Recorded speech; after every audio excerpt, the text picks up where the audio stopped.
Teething ring ಅದು ಒಸರು irritation ಇರುತ್ತಲ್ಲ, ಒಸರು ಕಿರಿಕಿರಿ ಇರುತ್ತಲ್ಲ, ಅದನ್ನು ಕಮ್ಮಿ ಮಾಡುತ್ತೆ. ಕೊಡ್ಬೋದು. ಅಂದರೆ ತೊಂದರೆ ಏನಂದರೆ ಇವು ಈ ಟೀತಿಂಗ್ ರಿಂಗ್ಸ್ನ ಸಕ್ಕರೆಯಲ್ಲಿ ಹದ್ದಿ ಕೊಡಬಾರ್ದು. ಅದು ಅಕಸ್ಮಾತು ಕೆಲವರು ಅದನ್ನು ಜೇನುತುಪ್ಪದಲ್ಲಿ ಹಾಕೋದು ಅಥವಾ ಅದಕ್ಕೆ ಏನಾದರೂ ಸಿಹಿ ಪದಾರ್ಥ ಹಚ್ಚೋದು ಆ ಥರ ಮಾಡ್ತಾರೆ.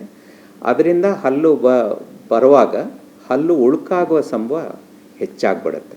ಅದರಿಂದ ಅದನ್ನು ಟೀತಿಂಗ್ ರಿಂಗ್ಸ್ ಉಪಯೋಗಿಸ್ಬೋದು, ಬಟ್ ಅದನ್ನು ಯಾವುದೇ ಪದಾರ್ಥದಲ್ಲಿ, ಸಿಹಿ ಪದಾರ್ಥದಲ್ಲಿ ಅದ್ಬೇಡಿ ಅಂತ ಹೇಳ್ತೀವಿ.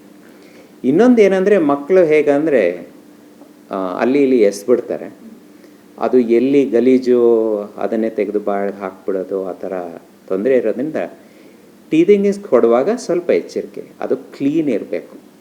ಏನಾದರೂ ಕೆಳಗಡೆ ಬಿತ್ತಂದರೆ ಅದನ್ನು ತೊಳೆದುಬಿಟ್ಟು ಒರೆಸಿ ಮಗುವಿಗೆ ಕೊಡ್ಬೋದು.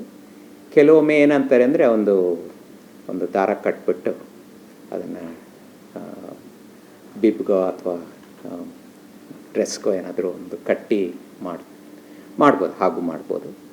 ಬಟ್ ಅದು ಎಚ್ಚರಿಕೆ. ಯಾಕಂದರೆ ತುಂಬ ಉದ್ದ ಇತ್ತಂದರೆ ಸ್ವಲ್ಪ ಏನಾದರೂ ಕುತ್ತಿಗೆಗೆ ಏನಾದರೂ ಸುತ್ತಕೊಂಡ್ರೆ ಕಷ್ಟ.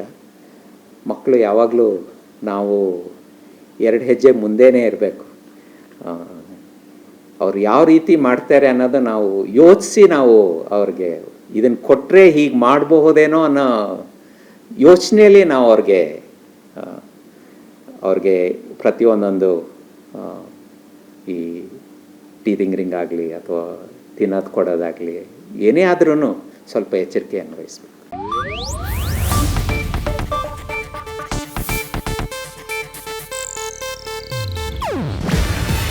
ಇದು ಏಷ್ಯಾನೆಟ್ ನ್ಯೂಸ್ ನೆಟ್ವರ್ಕ್ ಪ್ರಸ್ತುತಿ.